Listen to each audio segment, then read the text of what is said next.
Boa tarde, pessoal.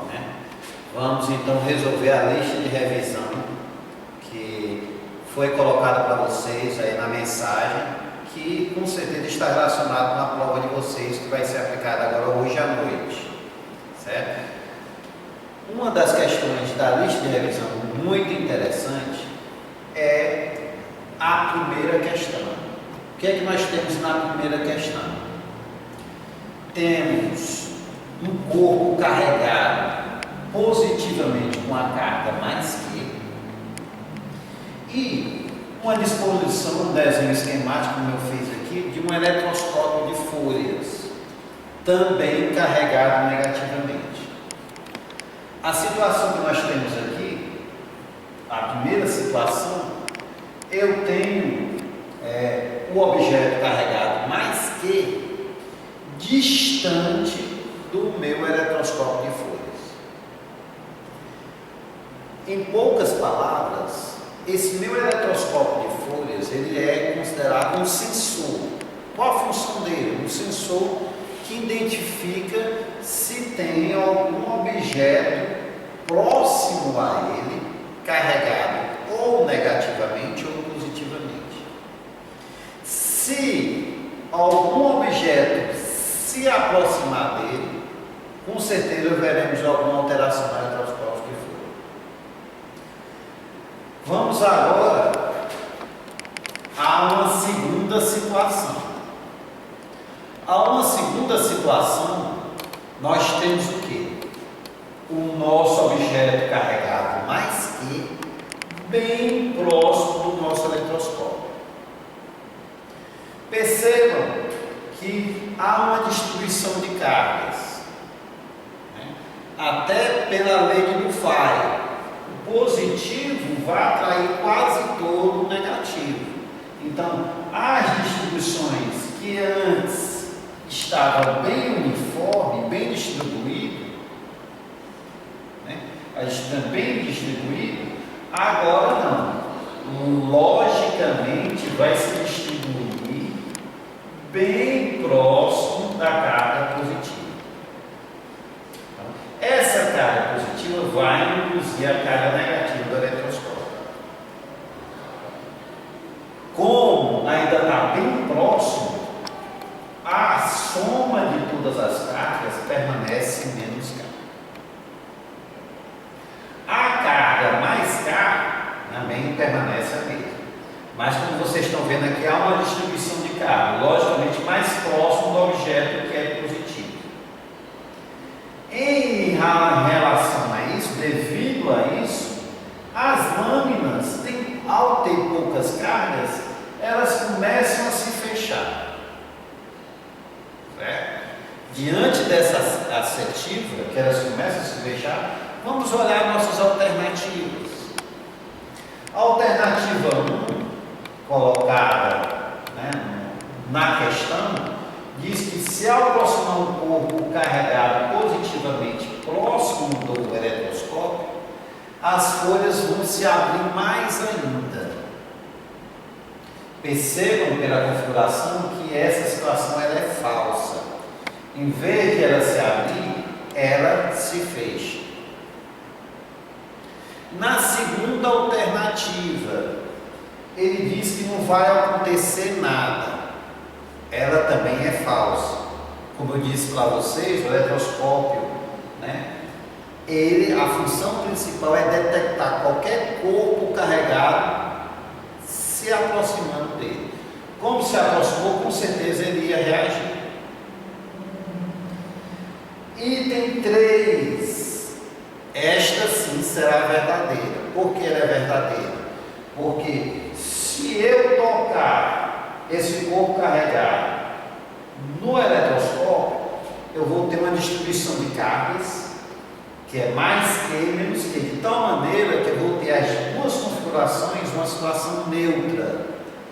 E sabemos nós que o eletroscópio, na situação de neutro, as folhas estão totalmente fechadas. Então, repetindo, a alternativa 3, ela é verdadeira. Certo? Pronto, vamos agora para a segunda questão. Boa tarde, pessoal. Vamos agora iniciar a segunda questão. O que é que nós temos aqui na segunda questão?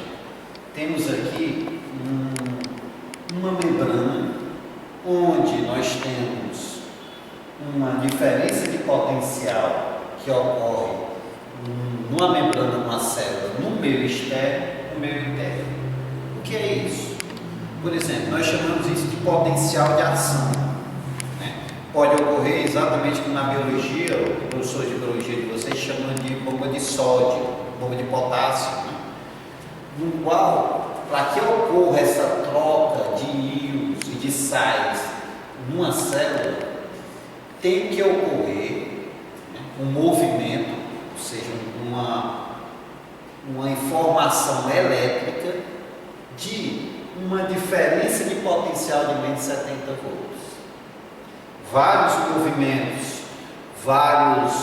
movimentos associados, por exemplo, todo mundo sabe a questão do eletrocardiograma, o eletro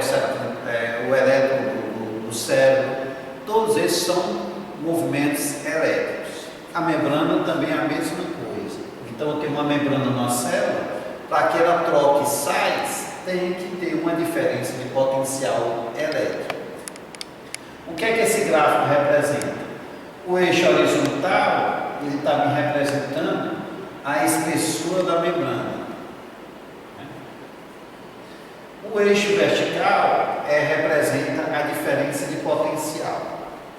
A informação dada no gráfico é o quê?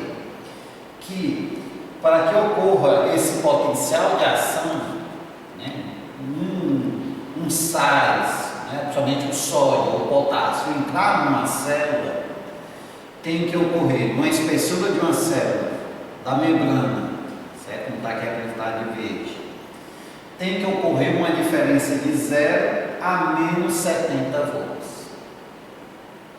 Temos aqui essa parte, o meio externo, e lá o meio interno. Então, para que ocorra uma troca de sais, tem que ter uma diferença de potencial de menos de 70 volts. Bom, o que é que o problema pede? Ele me dá que a espessura da membrana é 10 a menos 6 metros. Certo? O problema pede qual é o campo elétrico associado a esta informação. Sabemos pelas equações da física que há uma relação entre potencial elétrico, que também é chamado de voltagem, relacionado com o campo elétrico e a distância, no qual aqui é representada pela espessura da membrana. Então, sabemos que então potencial é E vezes D. Quais são os valores numéricos aqui fornecidos? Nós temos a diferença de potencial e temos a espessura da membrana. O que eu peço no problemazinho é qual o valor do campo elétrico associado. Então, vamos substituir os valores numéricos, dando ênfase às questões da potência de 10. Ele pede aqui a diferença de potencial quando um sais desse entra dentro da célula. Quando entra, ele está puxando esses sais, ele está criando um ambiente para que o sódio ou o potássio entre. Ao fazer isso, ele cria uma diferença de potencial de 0 a menos 70 a 0 volts. Certo? Então, isso eu tenho uma diferença de potencial de 70 vezes 10 a menos 3 volts. Vejam que o 10 a menos 3, ele está lá no gráfico, certo? 10 a menos 3, não esqueça do 10 a menos 3, é igual ao campo elétrico e a espessura que é 10 a menos 6 do metro. Eu quero o valor do E, então o que é que eu faço? Como eu quero o valor do E, então eu pego 70 vezes 10 a menos 3. Como eu quero isolar, eu passo está multiplicando, ele volta para o primeiro membro dividindo. 10 a menos 6. Essa divisão, 70 vezes 10 a menos 3, dividido por 10 a menos 6, dá igual a menos 70 vezes 10 elevado à terceira newton por ponto. Observem a operação com potência de 10. Eu tenho 10 a menos 3 menos 6. Então, fica menos 3, menos com menos, mais. Menos 3 mais 6. Então, fica 70 mais 10 elevado à terceira newton por volt. Esse é o campo elétrico em uma membrana em qualquer célula nossa. Veja que o campo elétrico é alto. Né? Ok? Vamos então agora para a terceira questão. Bom, pessoal, agora vamos começar agora a terceira questão. O que é que nós temos aqui na terceira questão? Temos aqui uma associação de capacitores. Na questão ele quer a carga total acumulada nessa associação de capacitores. Se vocês perceberem aí, temos 3 capacitores, né, onde 2 estão no arranjo, numa configuração em série, um na sequência do outro, e temos neste conjunto, né, associado a ele, 2 em paralelo, certo? Em paralelo. Esse 2 microfarads está em paralelo com esses 2 capacitores em série, certo? Qual a nossa situação? Certo? Primeiramente, eu aconselho, a primeira situação é resolver esses 2 capacitores em série. Né? Como é que a gente resolve capacitores em série? Nós faremos uma soma que nós chamamos de soma dos inversos. Percebam bem, capacitor ele é o inverso da associação de resistores. Então, se vocês têm conhecimento da associação de resistores, por exemplo, num resistor em série nós somamos, num resistor em paralelo nós fazemos a soma dos inversos. Capacitores é o processo inverso, ou seja, se eu tenho um capacitor em série, eu tenho uma soma dos inversos. Como obtemos esse valor dessa associação desses capacitores em série? Né? Ao fazer esse arranjo, nós fazemos o quê? A multiplicação vezes a soma, tá? Que eu já fiz direto. Se você quiser fazer no número comum, né? Pode fazer do mesmo jeito, né? Ou inverter, mas um ajuste mais fácil que a gente faz é o quê? Multiplica, os 2 valores multiplica em cima e soma com os 2 valores embaixo. Então, multiplicação 6 vezes 3, 18, e a soma 9. De tal maneira que 18 dividido por 9, eu tenho que, na associação de série de capacitores, de 2 capacitores, 3 e 6 microfarads, nós teremos um valor associado a ele de 2 microfarads. Em um capacitor em série, sempre a associação, sempre eu vou obter um valor menor. Certo? Veja, eu sempre vou obter um valor menor da capacitância. Bom, vamos agora para a segunda situação.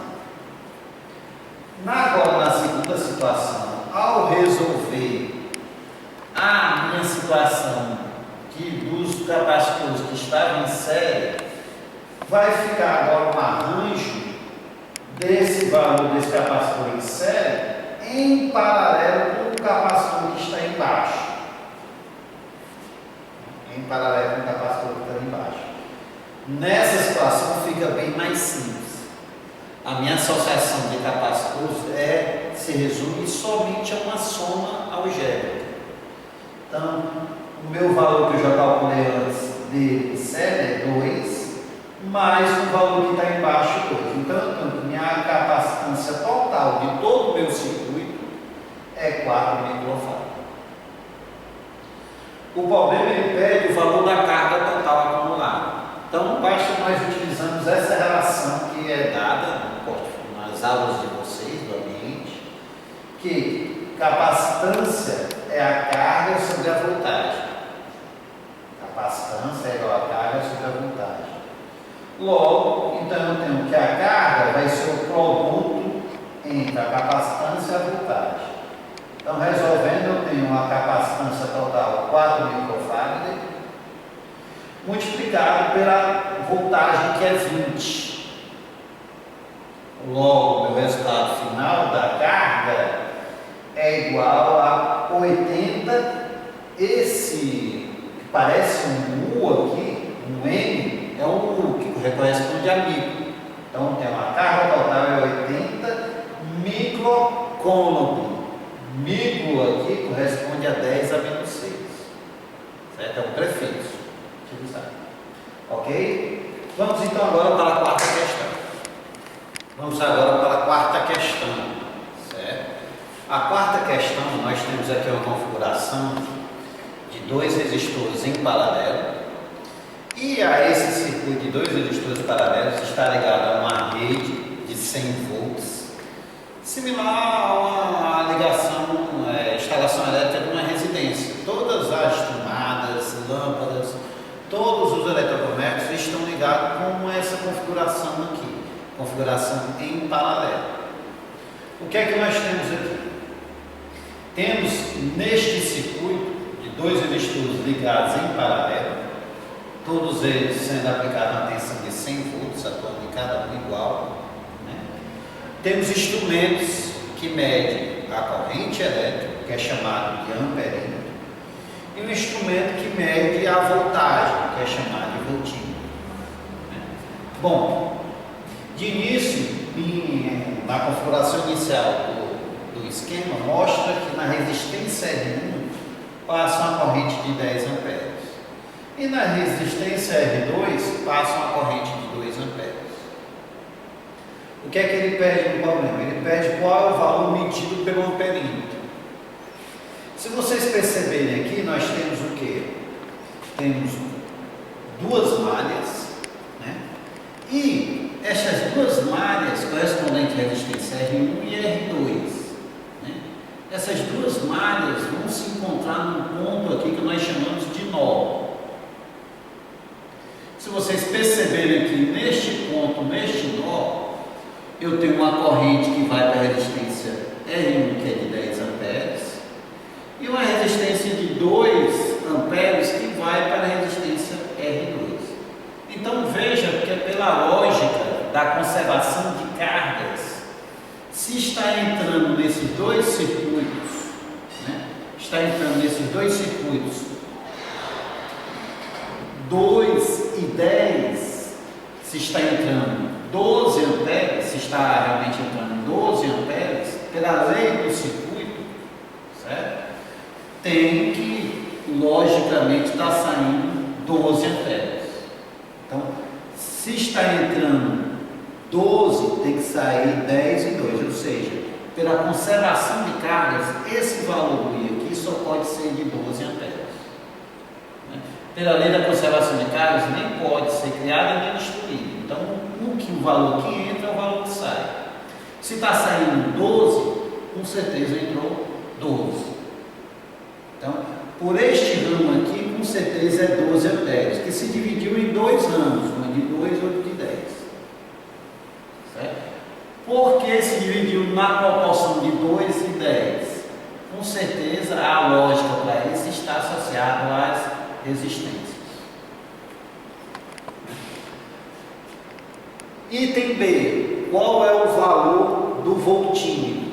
Como eu disse para vocês antecipadamente, que essa configuração, todas elas estão em paralelo, então eu posso dizer, como na residência, nas casas de vocês, tudo que você liga, em algumas exceções, como por exemplo está acontecendo, vai acontecer, né, da árvore de Natal, que é uma situação que é exceção, todos os eletrodomésticos, todas as lâmpadas estão ligadas em paralelo. Então, todos esses resistores aqui estão sendo submetidos à mesma tensão da rede, que é 100 volts. Então, como eles estão em paralelo, logo o valor da rede é o valor da rede. A tensão é 100 volts. Certo?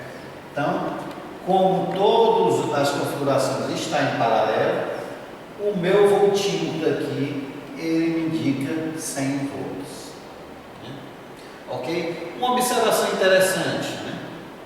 As configurações, como devo colocar o meu equipamento que mede voltagem amperímetro? Uma informação interessante. O amperímetro no circuito, ele sempre tem que ficar em série, para que ele não altere de hipótese alguma o valor medido no circuito. Logicamente, se ele está em série, a resistência interna dele então eu posso dizer que é desprezível. Já no que se refere ao voltímetro, ele tem que ficar em paralelo. A resistência interna dele, ao contrário do amperímetro, ela tem que ser enorme, para que se eu tenho aqui uma resistência muito alta, as correntes só vão passar pelas resistores R2 e R1. Lembre-se dessa informação. Resistência interna do voltímetro é muito alta. Resistência interna do amperímetro ela é muito baixa. Vamos agora para o item C. Como é que eu calculo os valores da resistência R1 e R2? Vamos utilizar uma relação que está na aula de vocês. Uma relação muito importante, que é a relação que nós chamamos de lei de Ohm. A maioria dos componentes, né, elétricos obedece a essa lei. Né? Alguns. Né? Certo? O que me diz essa lei? Que a voltagem é igual ao produto da resistência vezes a corrente. Aplicando a lei de Ohm no primeiro resistor, eu tenho que V1 é igual a R1 e 1. Temos os valores da voltagem, que é 100 volts, e a resistência 10 volts, ou a corrente 10 amperes. Logo, eu tenho que a resistência vai ser 100 dividido por 10, então eu tenho que o meu valor da resistência é 10 volts. De maneira similar, eu calculo o valor correspondente à resistência R2. V2 é igual a R2 vezes I2, logo o R2 vai ser 100 dividido por 2, 50 ohms. Percebam que está bem lógico, né? Maior resistência, menor corrente. Sempre é essa lógica. Maior resistência, menor corrente. Menor resistência, maior corrente. Exemplos de eletrodoméstico que consomem muita energia, como ferro elétrico, chuveiro elétrico, eles têm uma resistência muito pequena. Lógico, a corrente ela é bem maior. Então, se eu tenho uma resistência alta, corrente baixa. Se eu tenho uma corrente alta, resistência baixa. Qual o valor da potência? Também é uma relação que nós utilizamos na aula. Na aula de vocês, nós temos o quê? Que a potência relacionada com a voltagem é a multiplicação da voltagem vezes a corrente. Potência é igual a V vezes I. Logo, então, a nossa potência vai ser a voltagem, que é 100, e a corrente total, a qual foi solicitada a potência total. Então, temos 100 vezes 12. Então, a minha potência total desse circuito vai ser igual a 1.200 watts. Ok? Vamos então agora para a quinta questão. Bom, pessoal, vamos agora aqui com a configuração da quinta questão. Se vocês estão visualizando aí, são a interação entre dois ímãs. Né? Aqui temos a configuração 1, que temos a interação de dois ímãs de polos diferentes. Então, em algumas ocasiões, vocês perceberam, se você tiver dois ímãs, eles só vão se juntar numa determinada extremidade. Se você virar, já não ocorre essa atração. Então, como é a representação desta configuração? Né?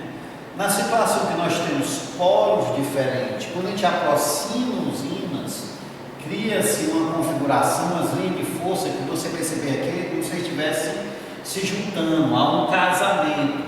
As linhas de força do norte entram no sul. Então veja que há um certo casamento, certo? Há uma certa junção, certo? É uma certa junção. Então, o norte entra no sul. Percebam que essa configuração aqui é interessante. Isso quando eu tenho polos diferentes. Já na configuração 2, eu tenho polos, vamos dizer, dois de mesma natureza. Polo norte e polo norte. Já nessa situação, veja como é que eu fiz a configuração. Botei até de cores diferentes. Não há uma junção. Perceba que as linhas de força elas não se cruzam e nem se tocam. Elas tentam se distanciar. De tal maneira que fica caracterizado quando eu aproximo dois ímãs do mesmo polo, ocorre uma repulsão. E isso ocorre devido os polos estarem se aproximando do mesmo polo. Certo? Já de polo diferente, ocorre uma atração. Configuração 1 ocorre uma atração, polo diferente. E configuração 2, eu tenho polos iguais, ocorre uma repulsão. Veja que é uma questão bem simples. Você já deve ter se deparado isso na vida real de vocês. Você já deve ter interagido dois ímãs. Então, uma questão quinta bem simples. Vamos então para a sexta questão. Bom, a sexta questão, pessoal, é bem mais simples. Percebam aí que nós temos aqui uma situação interessante, que é a nossa Terra é bombardeada por vários raios cósmicos. E esses raios cósmicos, além de eles ser partículas radioativas, partículas alfas, também são partículas positivas, partículas negativas. Essas partículas são nocivas ao ser humano. Então, a nossa Terra nos dá uma proteção, uma blindagem referente a esses raios cósmicos, essas partículas positivas ou negativas, devido ao nosso campo magnético da Terra. Mas, se uma dessas partículas, se não ocorre, não é exatamente neste exercício, uma dessas partículas P, exatamente vir na direção do eixo magnético, correspondente ao eixo magnético da Terra, por incrível que pareça, ela não vai sofrer nenhum desvio, certo? Vimos, na relação que tem na aula de vocês, que para que ocorra uma interação na partícula, para que surja uma força na partícula, devido ao campo magnético, esse campo magnético tem que estar perpendicular a esta partícula.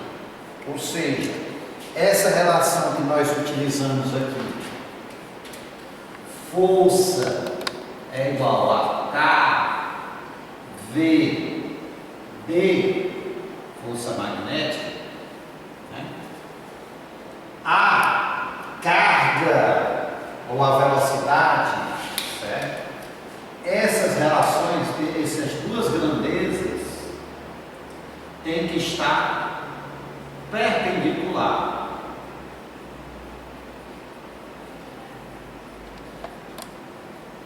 Valor máximo.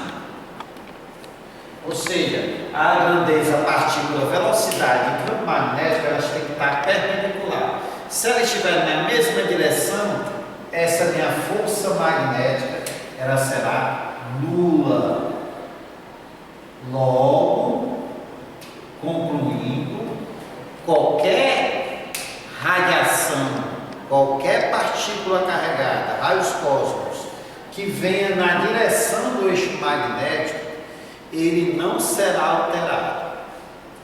Um conselho que eu dou para vocês: se você tem na família alguém que é propício a ter câncer de pele, é sensível a algumas radiações, porque, querendo ou não, todas as radiações provocam mutação genética, evite os polos.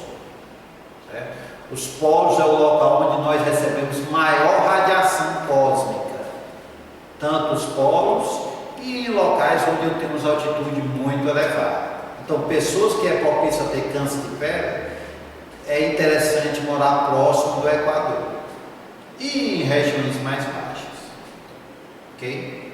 Bom, vamos para a sétima questão. Iniciando aqui a sétima questão, que é bem simples. Temos aqui a apresentação de dois feixes de ondas eletromagnéticas. Um feixe de luz vermelha e um feixe de micro-ondas. Visualmente, eu até de propósito, vocês viram que eu fiz ondas de característica diferente. Ó, uma bem menor e uma tá maior. Certo? No princípio momento, no qual é abordado na questão item A, calcule a velocidade e discuta a velocidade de cada um desses feixes. No princípio momento que eu digo que ela é onda eletromagnética, e se ela se propaga no vácuo, ela se propaga com a mesma velocidade.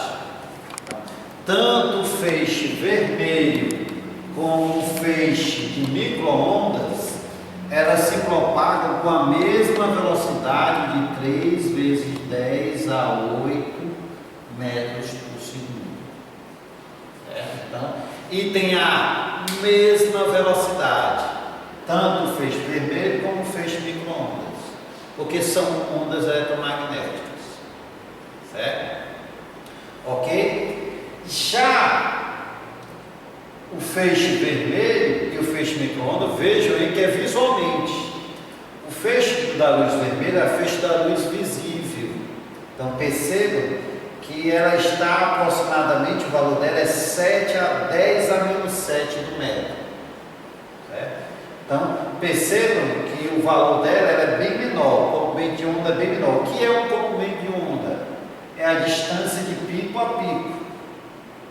Perceba que a distância de pico a pico está bem menor que essa distância de pico a pico das micro-ondas. O valor micro, né, relacionado a micro-ondas corresponde ao valor 10 a menos 6. Vocês viram isso em microcomb, em microfarad, aquele 1, que corresponde a 10 a menos 6. Da ideia de micro, pequena, mas a luz vermelha, por um valor 10 a menos 7, ela é bem menor. Então, item B, qual é que tem um comprimento de onda maior? Micro-ondas. Qual que tem um comprimento de onda menor? A vermelha. Certo? Diante da representação dos seus respectivos comprimentos de ondas. Ok, pessoal? Então, veja que é uma questão bem simples, não tem o que realmente discutir. Espero que vocês tenham, então, uma boa prova.